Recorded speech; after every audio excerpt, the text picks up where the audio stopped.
But at this point, I would like to have two of our board members introduce our speakers this evening. So first, I wanted to have Cassie speak a little bit to her experience, and then Melissa speak to her experience, and then we will get going. Okay, so I knew this one was coming, but I didn't prepare anything.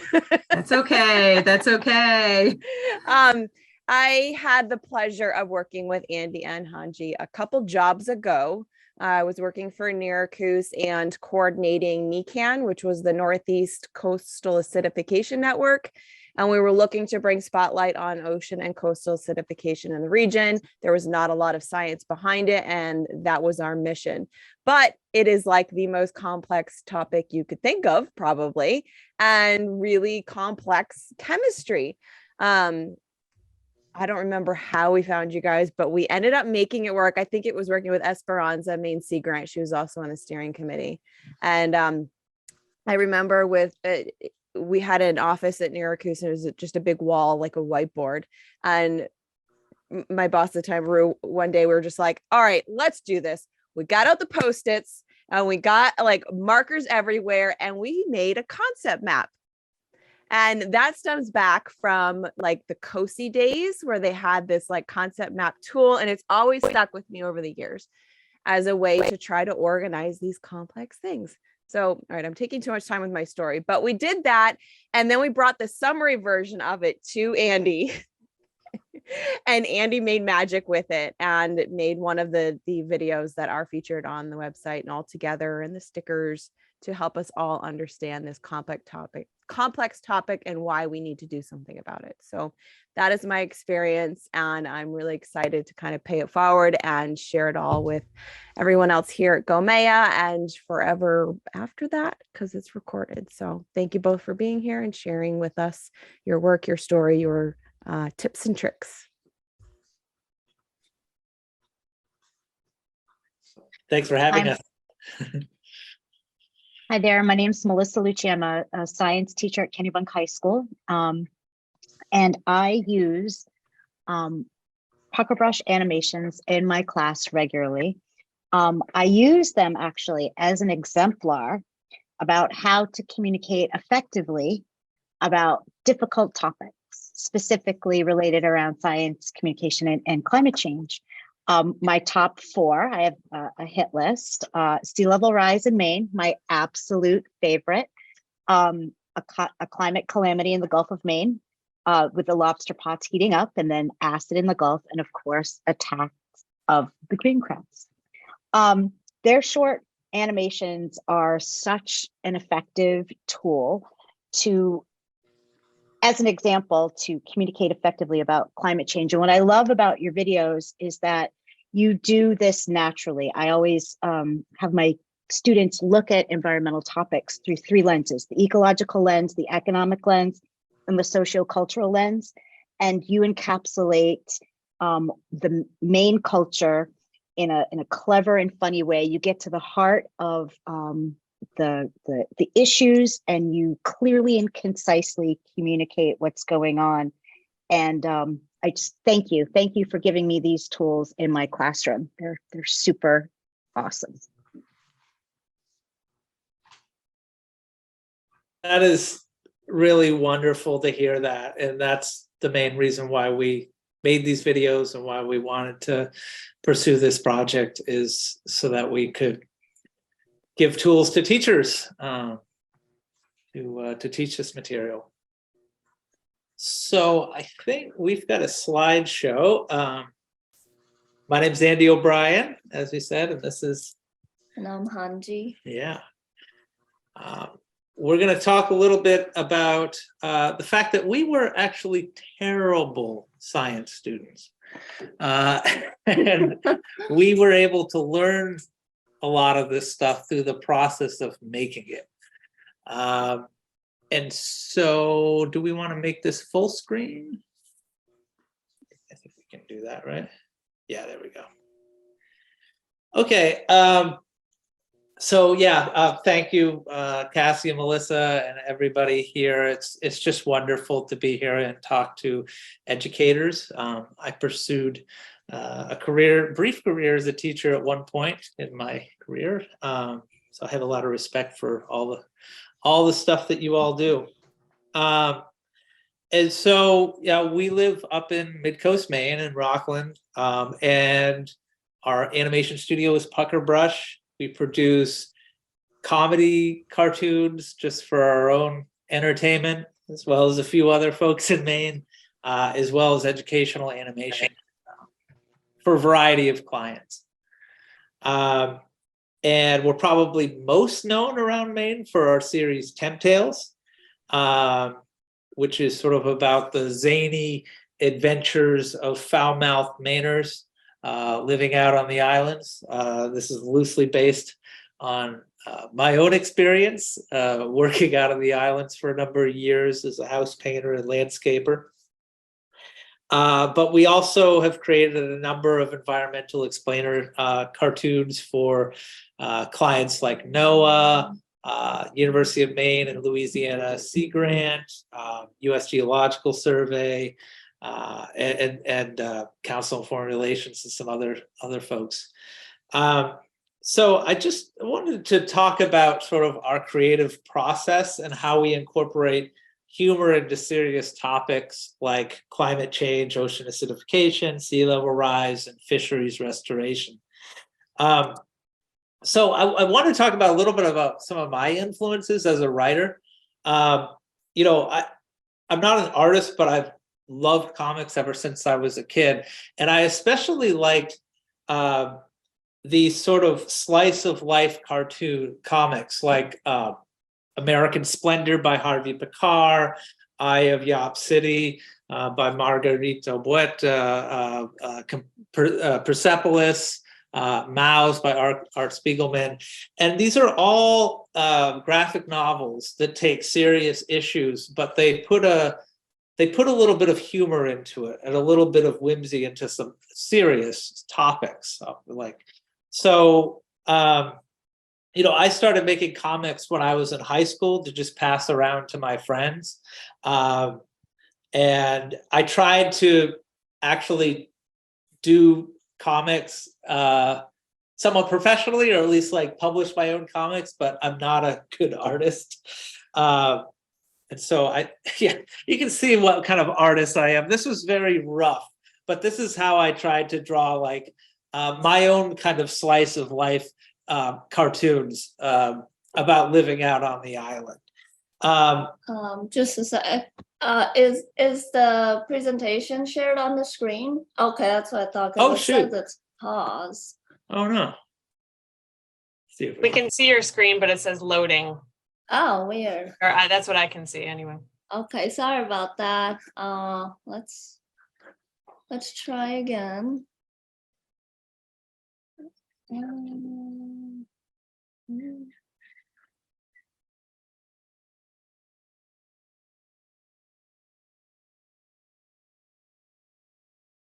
Oh, weird.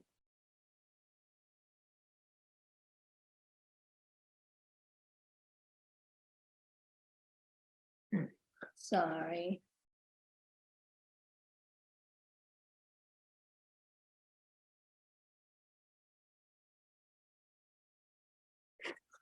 do we need to share sound or No. is it showing up now? Okay, maybe we'll just not do full screen. Okay. We see it, and we see it with the slides on the side. I think if you, Okay.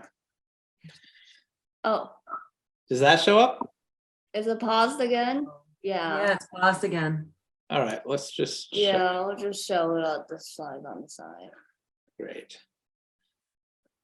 Oh, have to open it up again.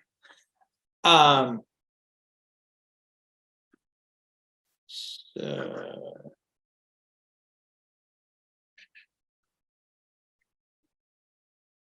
okay, there it is.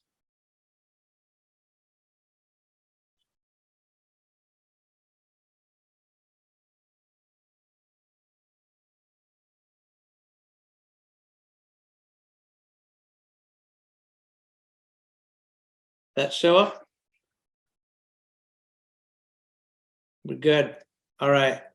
Yeah, I mean, so just talking about some of these comics, Picard wrote about his daily life in Cleveland, sort of about all the sort of the mundane daily life about working as a clerk at a VA hospital. Persepolis is this marvelous memoir about growing up during the Iranian Revolution. Yop City, Aya is sort of the sweet and funny comic about the growing up in the Ivory Coast in the 1970s, and of course Mao's was incredibly influential on me. A story of one man's family struggle through the Holocaust. But they added a new dimension with cartoons that I don't think they would have had if they had tried to do it as a novel or as a regular kind of movie or something like that.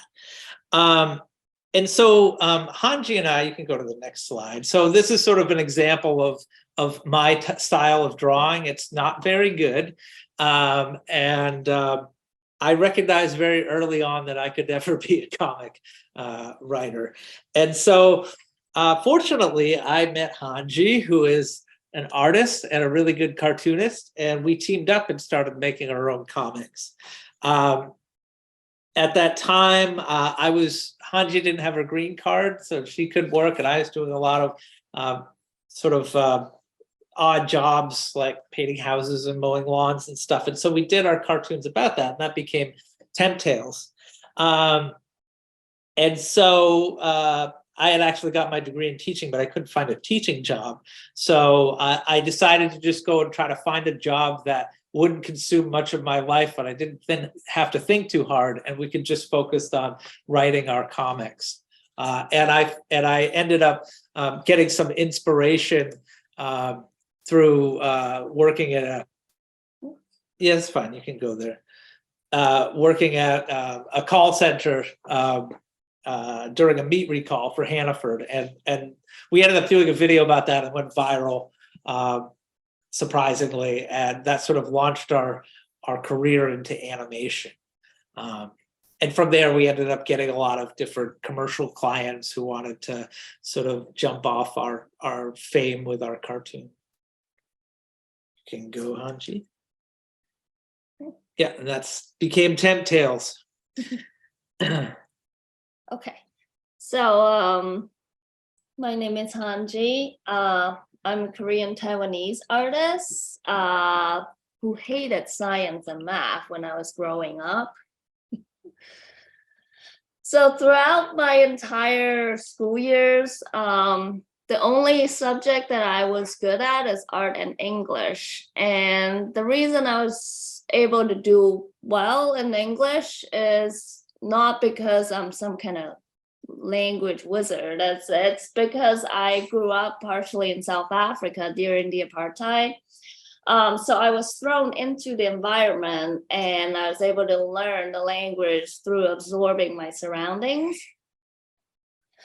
And so if you told the 12-year-old Hanji that one day my job would be explaining science to people, I would be the first person to tell you that you're absolutely out of your mind.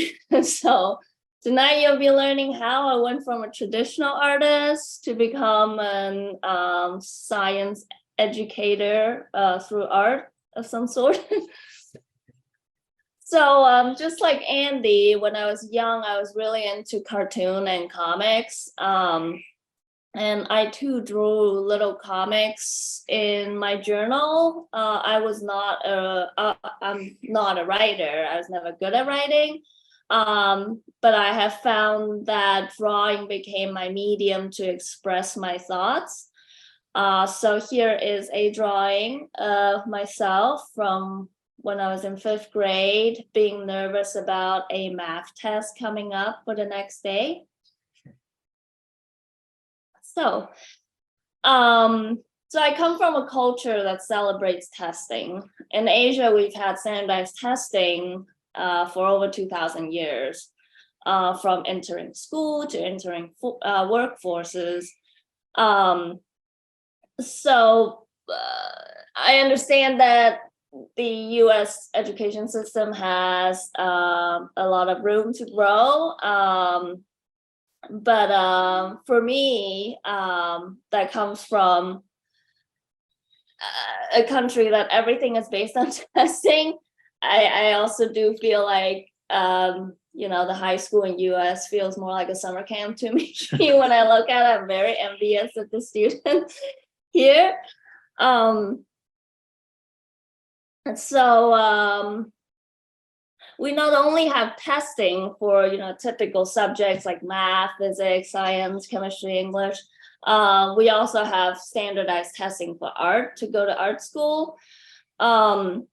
And just like any other subjects for standardized testing, we all are given this one same question or one same object to paint or draw, and then we're all being scored based on our craftsmanship and artistic ability, which seems really absurd to me now, because how does one judge somebody's creativity with a number? So as a result, I was not able to go to art school because of my poor performance in my art tests and my other standardized tests. So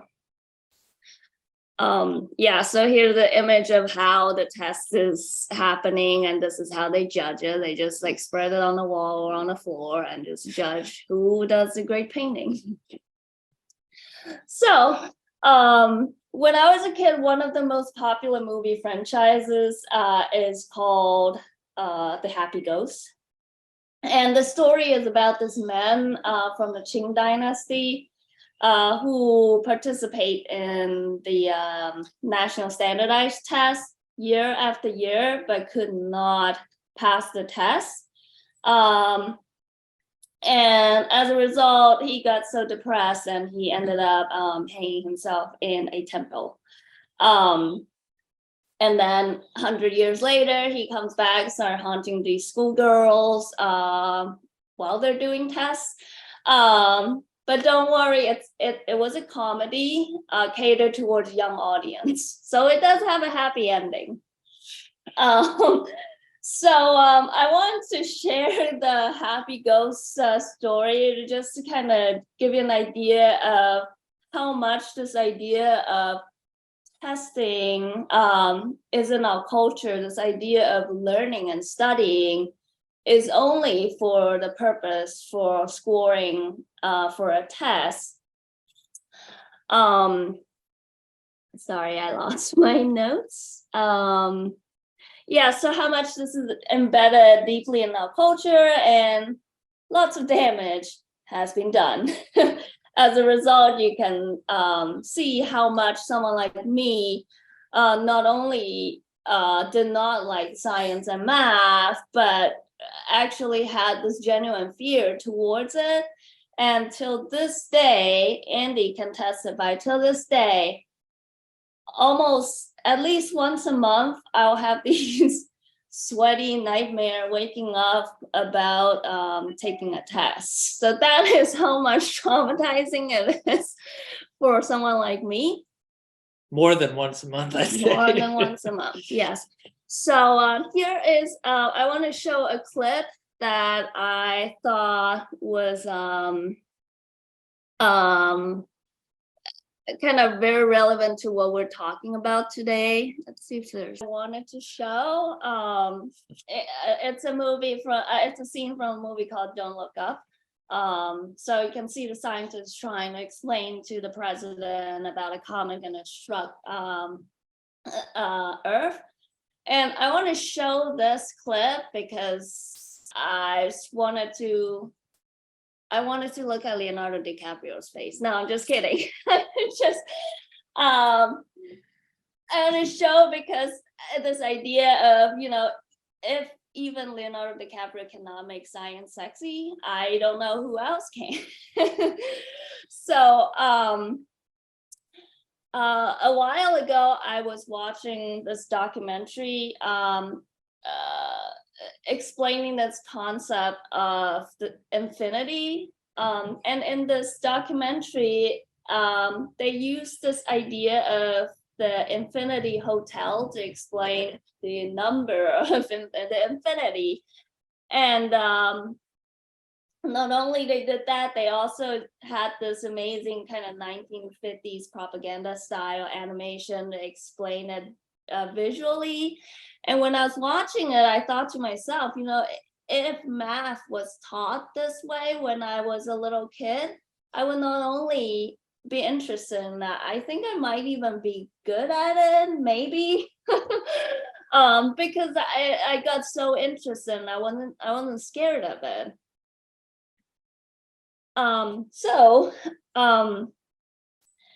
I was fortunate enough that I can finally go to art school when I moved to Maine. And so I went to Maine College of Art here in Portland. During my last school year there, I was in a marine biology class. And naturally, I was very, very stressed out about the class in the beginning because there's lots of numbers and charts, which are things that I have always tried to avoid when I was younger. Yeah, here charts and numbers. Luckily during that class, we took lots of field trips and went to Tidal Marsh and Rocky Shore. And even though I was never interested in science, but I was always very environmentally conscious. So during these field trips, when I started learning about the green crab and how it's impacting the ecosystem and impacting the seafood industry in Maine, I got very interested in the subject. The next semester, I applied for a independent study just on the green crab. And at the end of the class, I had to write an essay about my study. And again, I wasn't a writer. I'm not a writer. So I kind of struggled. And I thought maybe I should write it in through a medium that I am familiar with, which is through art. And I also did this because I started thinking, well, how many people out there is just like me that care and are curious and want to learn about these subjects, but are so intimidated by it? Maybe there's a way that I can write my essay about the green crab visually that is interesting to me and perhaps would be interesting to someone else too. So as a result, with the help of Andy, he helped write a little bit about it. Actually, he did help write the script, not a little bit. And as a result, we created the animation, The Attack of the Green Crab, which actually became part of my thesis when I graduated, which was absolutely not expected on my end. But it essentially changed my life, and this is something that I just love to do. And I never feel like working is work. It's always fun and satisfying for me when I do the type of animation explaining involving science and complex topics. So do you want to talk about? Sure. I didn't know it was a slide. Yeah, so I mean, as I said, I was not a good science student. I've always been really inquisitive, and I really wanted to learn the material when I was in school, but I struggled a lot to understand scientific concepts. A lot of it it was hard to keep everything straight in my head. And by the time I was able to keep one thing straight in my head, something that we had moved on. And I remember, and as I did worse in science class, the less confidence I had to learn the material. And so I quickly dropped down a level when I was in high school, from sort of the highest level science class to sort of the medium level class. I was just really confused about what was being taught. It's like I couldn't memorize all the material, and it didn't seem applicable to my daily life. And it's just really frustrating to see people do really well in it. And I was not that kind of learner, I think. But I remember like the highest grade I ever got in a science class was on a report about what happens during a thunderstorm. And this is when I was in 8th grade. And I didn't take the assignment too seriously, really. I learned the science and wrote a funny, lighthearted report about it. And the teacher thought it was hilarious and it was scientifically accurate. And she gave me an A+, and she even contacted my mom because she was so surprised I did well on something in science class. But when I studied to be a teacher, and then I became a reporter when I couldn't get a job teaching. And I started reporting on a lot of science and technology stories, and particularly in like clean energy, as well as climate change and the environment. And so what I found is when I like recorded and transcribed my interviews with science and tech people, and I'd go to various conferences and presentations, and I recorded and I listened to it back and I transcribe it. I was able to grasp a lot more of the information because I could do it at my own pace rather than sitting through a class and have the teacher lecture or whatever. I learned at a much slower pace than other people I went to school with. And so, it's like I needed everything slowed down so I could retain the information. And so when we started making animations, and the green crab one was our first one, I had done some reporting on the green crab issue, particularly up here, like in Waldoboro and Freeport. This was a big problem. And so I did a ton of research, and I just consumed as much as I could, and I interviewed people. And so I had a lot of that information in my head. And so I just worked at sort of condensing it down to how I could understand it and how maybe other people like me could understand it. And I tried to incorporate a lot of humor into it. So, you hear different, like the timeline of like when crabs were introduced here and when all their predators began to die off, and climate change. And so I decided to create a timeline from like when they came over in the ballasts of ships, like immigrants and the turn of the 18th, 19th century, and their Victorian outfits, to the 1920s gangster gear, to Cyndi Lauper 1980s green crab. And I love this whole image that the scientists were talking about this new species of crab that came over from the Faroe Islands and Iceland, like Vikings, as I mentioned, and it created this sort of hybrid Schwarzen crab. So of course that gave me another image to work with. So I'd always try to read all of the material, and sometimes scientists have a sense of humor, and they put little things into their studies or the way they explain things. And so I latched onto that and incorporated it in our cartoons. And so, we did the lobster pot heats up.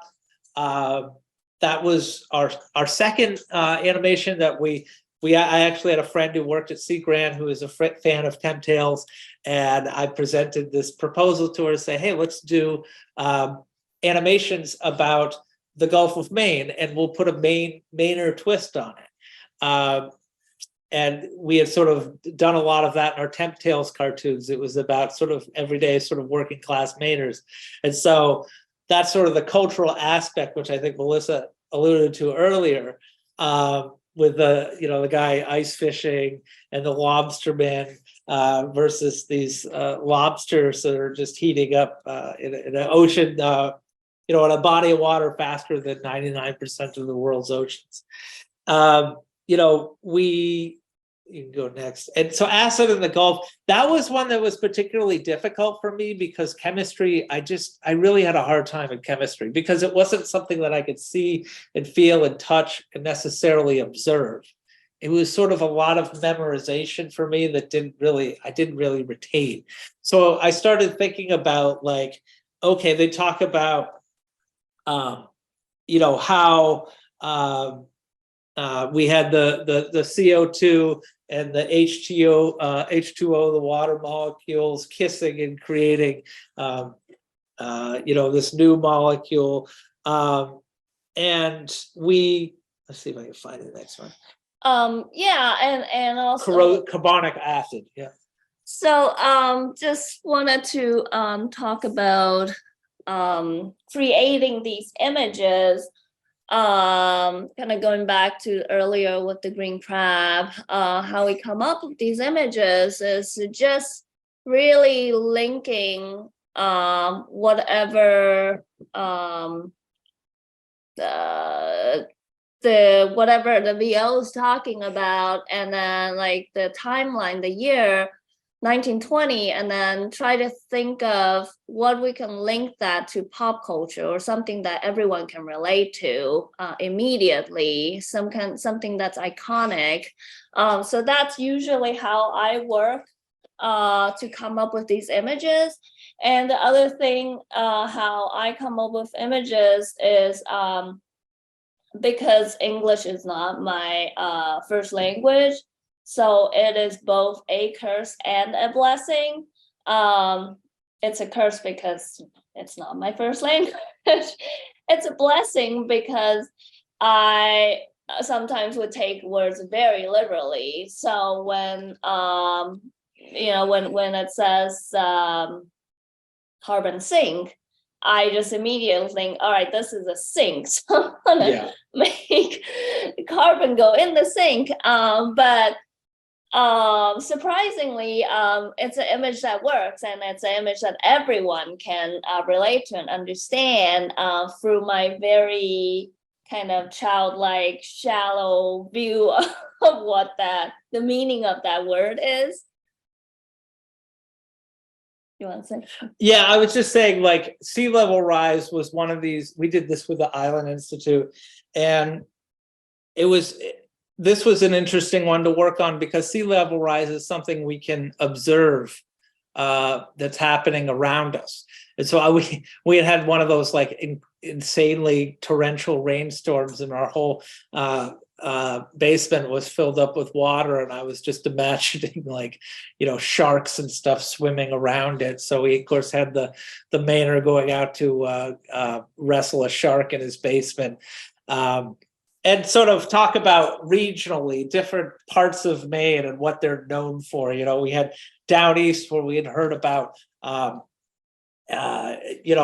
people snow plowing off seaweed in Eastport off the roads when it had flooded, or in Portland, which when we lived there was always flooding. So imagine this, the duck boat driving up and down the street, and sort of the stereotypes about Portland.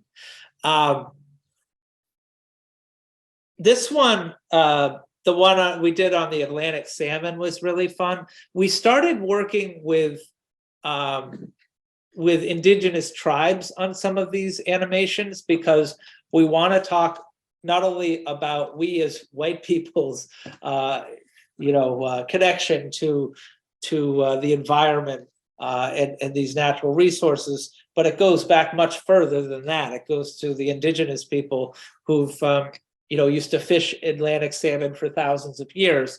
And so we did a lot of consulting about how they had their spring ceremonies with salmon, and we based it on the book The President's Salmon by Catherine Schmidt, which I highly recommend if you haven't read it to check it out, because it gave us a great sort of framework to work in, because each chapter was based on a time period during a different president's administration, from William Howard Taft all the way up to George H.W. Bush, when Maine first started giving the first Atlantic salmon caught in the Penobscot River to the president of the United States, until Bill Clinton, when there was basically no more Atlantic salmon to give the president, and the various environmental policies or lack of environmental policies that led to their decline.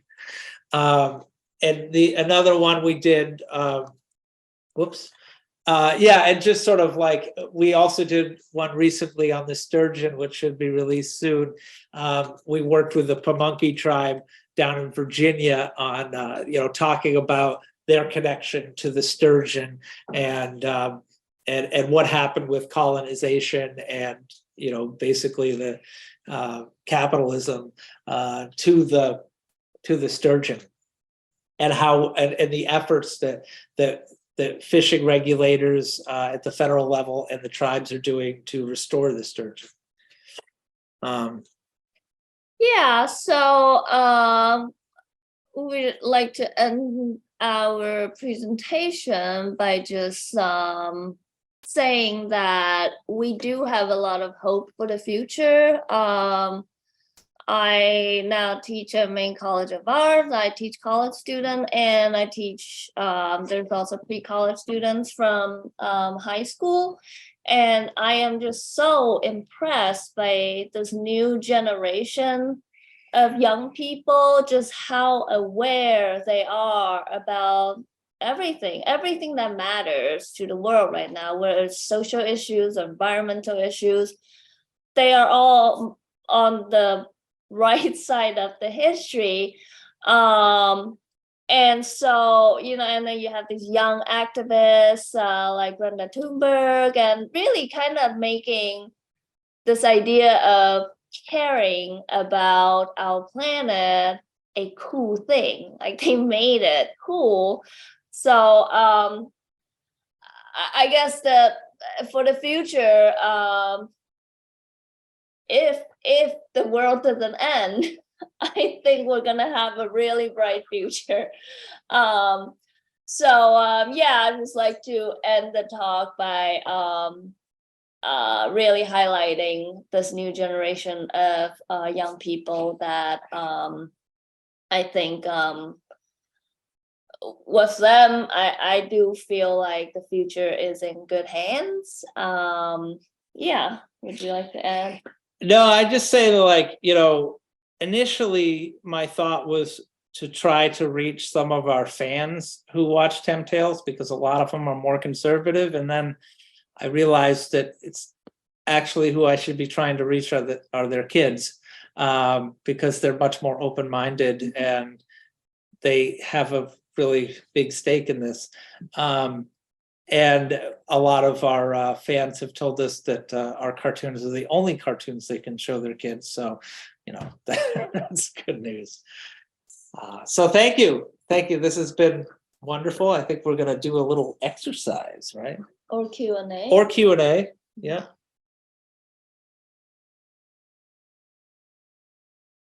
See, there's a chat too. I didn't notice. There we go. Oh, there we go. Any questions? Oh, Doug is on the call. Oh, hi, Doug. Your mentor. Yes. Yeah, so Deb or Cassie, are we gonna do Q&A now, or? Oh, we want to do the brainstorming.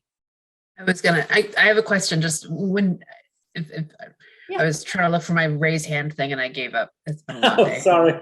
No, it was me.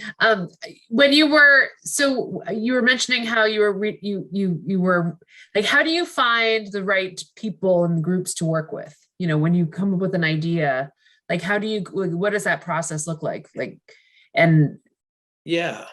So fortunately, we've had a lot of these groups come to us since we started our first, after we did Attack of the Green Crabs and I approached Sea Grant, and we did Lobster Pot Heats Up.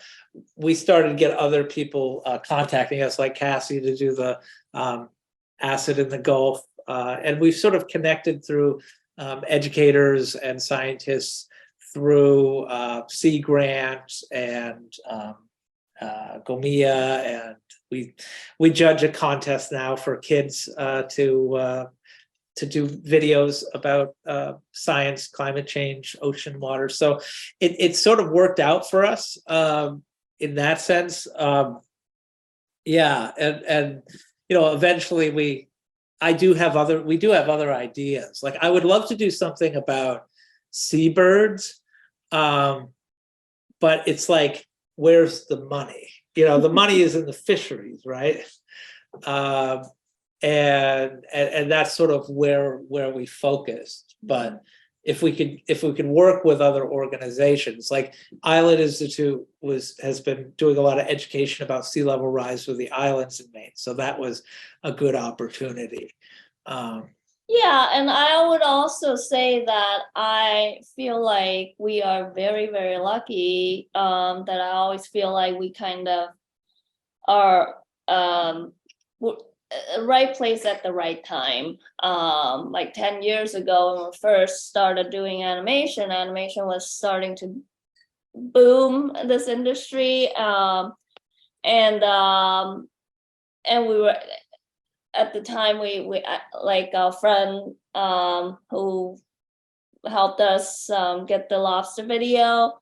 So it is this one thing leads to the other, but at the same time, I guess I am kind of a hustler too. So, because I'm freelance, so I do kind of hustle.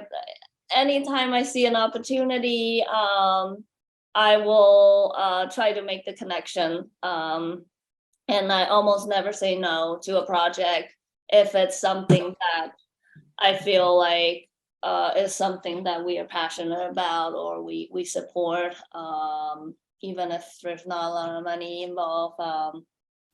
I generally don't say no to projects like that.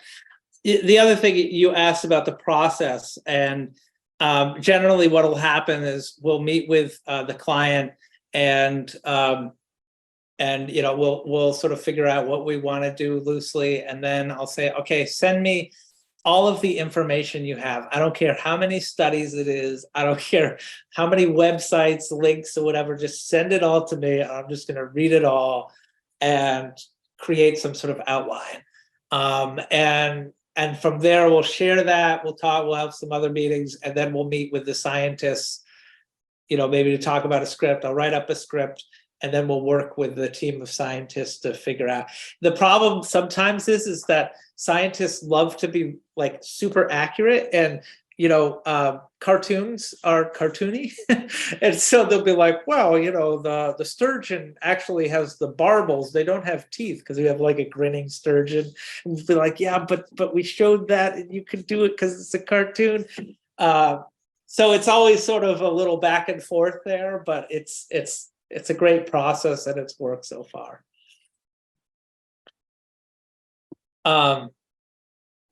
I don't know. We were talking about going to the board. We also have a question here. I don't know where we are for time, Cassie. Oh, she just jumped off. Okay, so somebody's saying, what video are you most proud of and why? I don't know. What do you think? I feel like every new video we make, I always feel like this is the best one.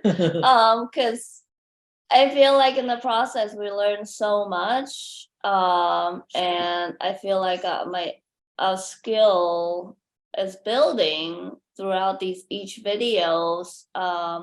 So I guess for right now, my most proudest video would be the sturgeon one, because it's the newest one.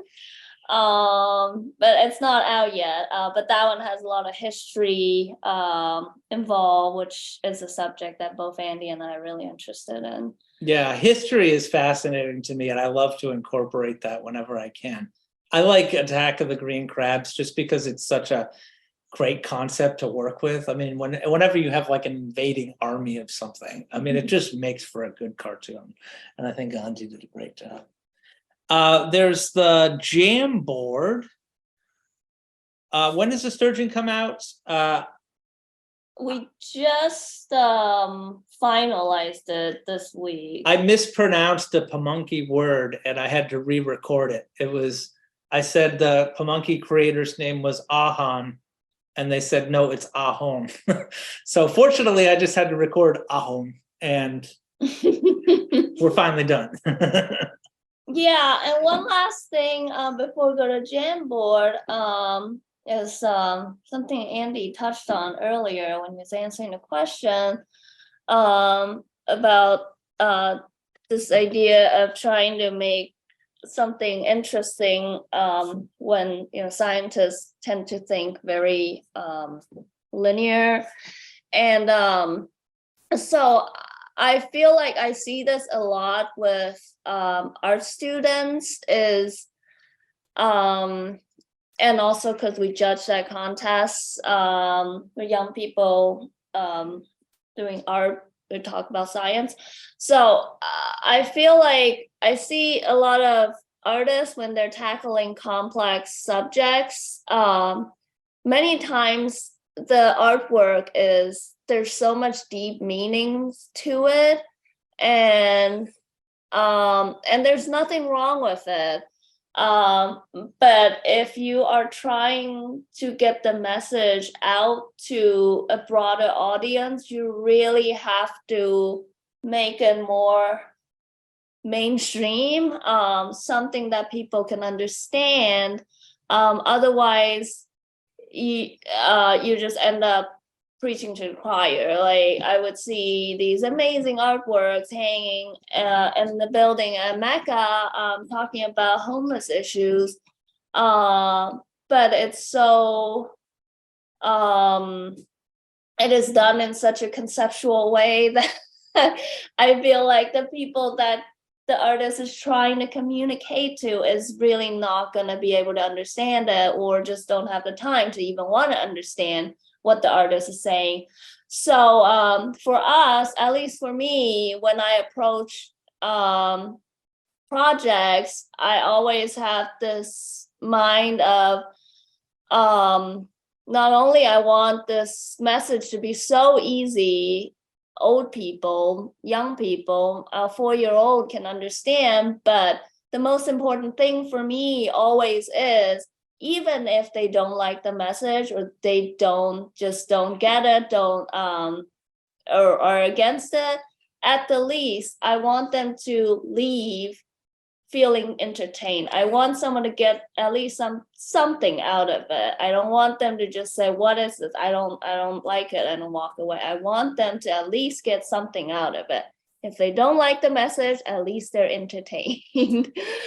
Yeah, so I just wanted to add on to that. Cool. Yeah, so we can do the Jamboard now. Cassie's video idea was, if anyone wants to make a video about ocean currents and connections, let me know and we can partner along. Elena added it would be cool to include plankton. Are we talking about brainstorming on the right way? I'm not sure. Is Cassie still here? She's logged off. Oh. Deb? Just kidding. All right. So how much time do we have left, Deb? We were planning on ending the meeting at 8 o'clock, and my computer says 7:53. Okay. Okay. Can keep the Jamboard up now. We can also include the Jamboard in our post-meeting communication, so folks can share ideas afterwards and continue on with Q&A. I am open. Okay. Yeah, Cassie's been talking about this ocean currents idea for a long time, which I'm very curious to talk to her about more. Yeah, I think the idea of this Jamboard that we had is rather than creating something together tonight as a group, is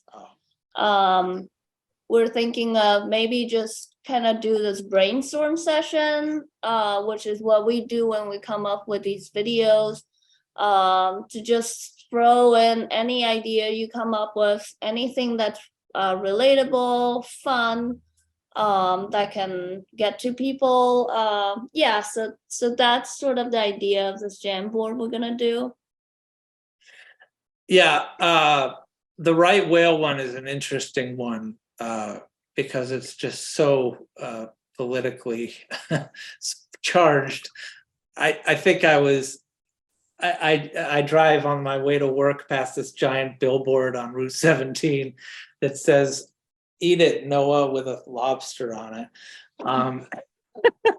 And so I've been sort of like trying to keep it under wraps that we do any work for Noah sometimes, because I'm just like, these people are, but I think the right whale one is really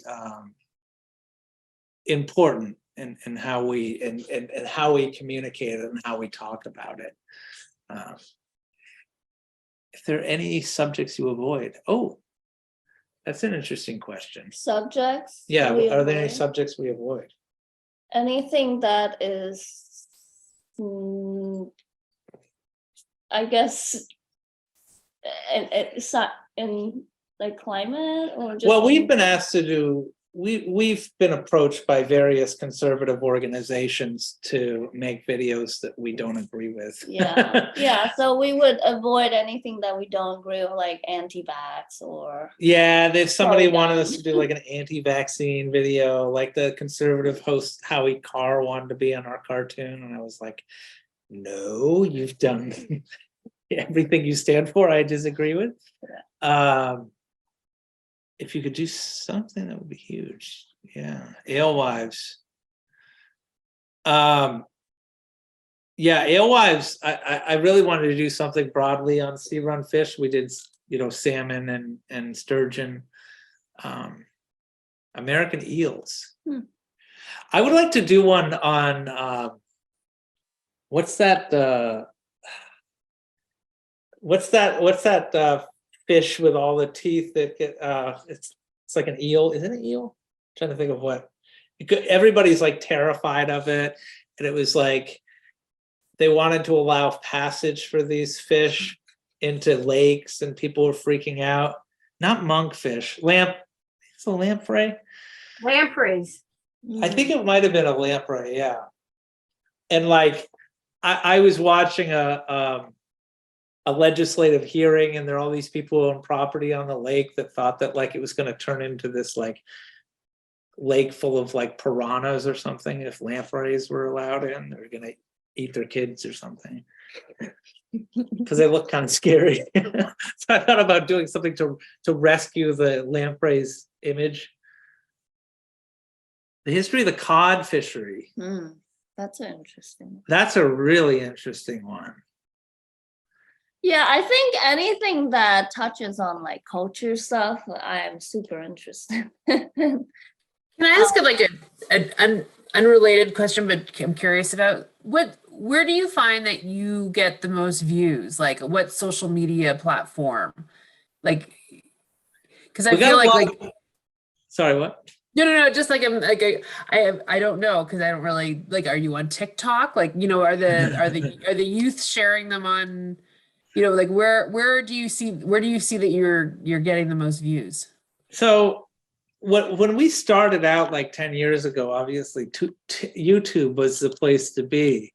But then there was like the adpocalypse where all of a sudden all these advertisers realized that their ads were appearing on like neo-Nazi videos and stuff. And so they pulled back, and then YouTube sort of like downgraded a lot of videos. And now it's really hard for independent creators to get exposure because the algorithm pushes them down. And so TikTok has sort of become the replacement. And a lot of kids use it. Hanji posted one video and we got banned, but that was a 10 tails. Yeah, but it's something that we are struggling and are still trying to figure out as well, because we feel like YouTube is kind of going out, and now there's all these new platforms, and yeah, we're still just kind of struggling with this idea. TikTok, I think the way it's just not for these kind of explainer videos. I have videos on Instagram, YouTube, Facebook, but Facebook is so much of it is They also downgrade stuff Yeah. that comes from and pages. Facebook tends to be in a bubble of people that you know or in your network. So yeah, and I always feel like places like YouTube Twitter and Instagram is a good place to show your work to people that you don't know.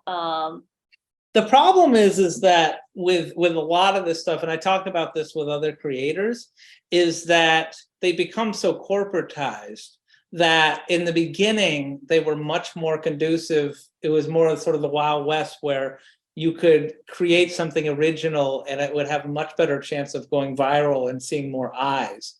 But if you're not already huge, it's really hard to reach people. I mean, we see the differences between our early videos on YouTube, which would go hit hundreds of thousands of people. And then after this sort of, when YouTube sort of changed their algorithms, we got less and less and less and less and less views. And you can still see like really good stuff on YouTube sometimes, but it doesn't have any views.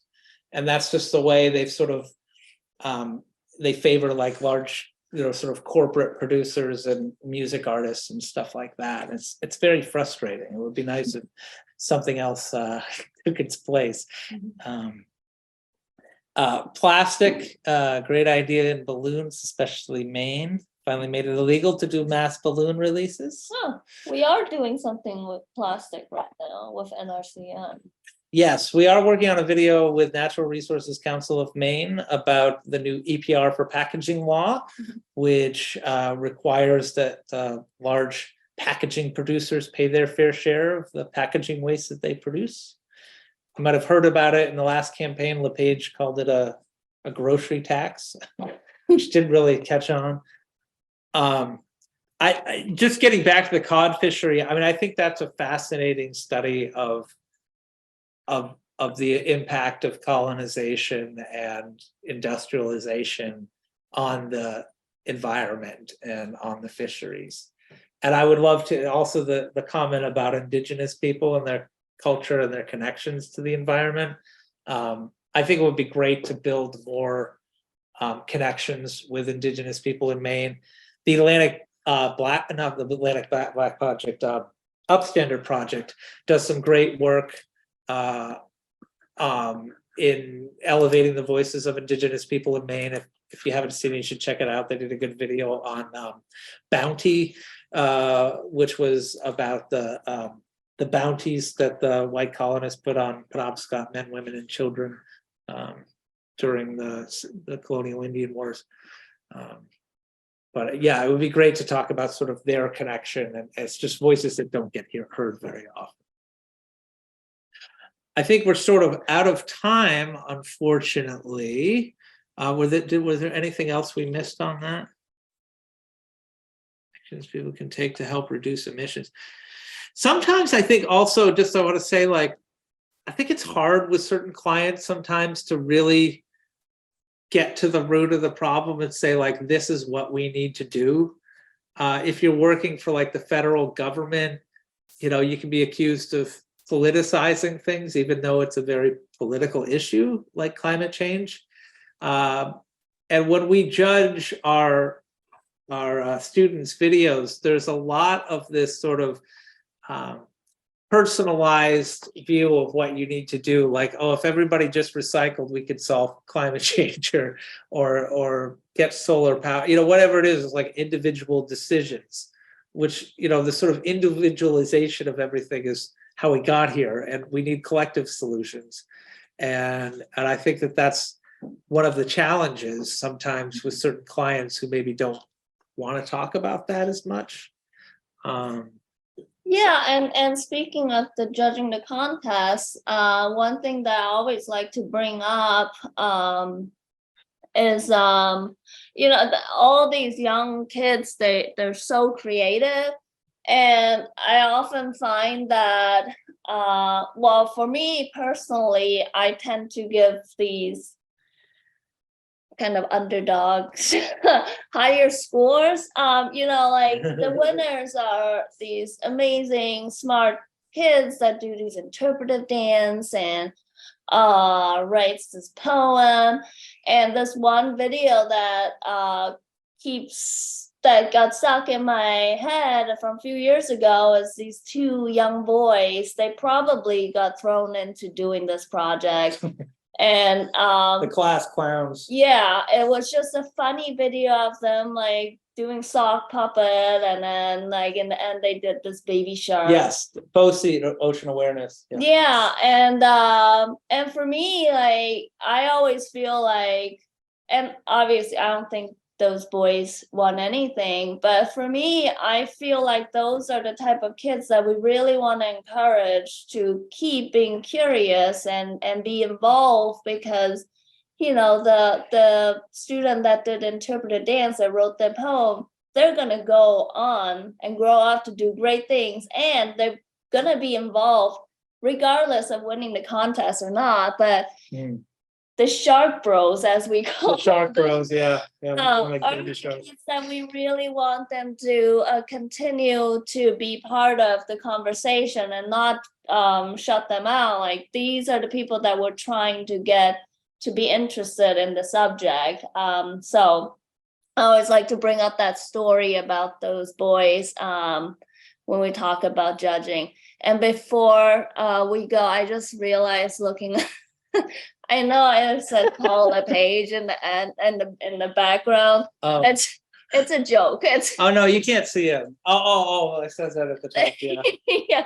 I just don't want anybody to think Promoting him. Oh yeah, no, that was a joke poster I made. I just want to say one thing before we go. Also, is I'd really like to promote the BOCEAT Ocean Awareness Contest. We've been judging it for a couple years. It's a wonderful contest for students to make art about issues of climate change and pollution and water quality and things like that.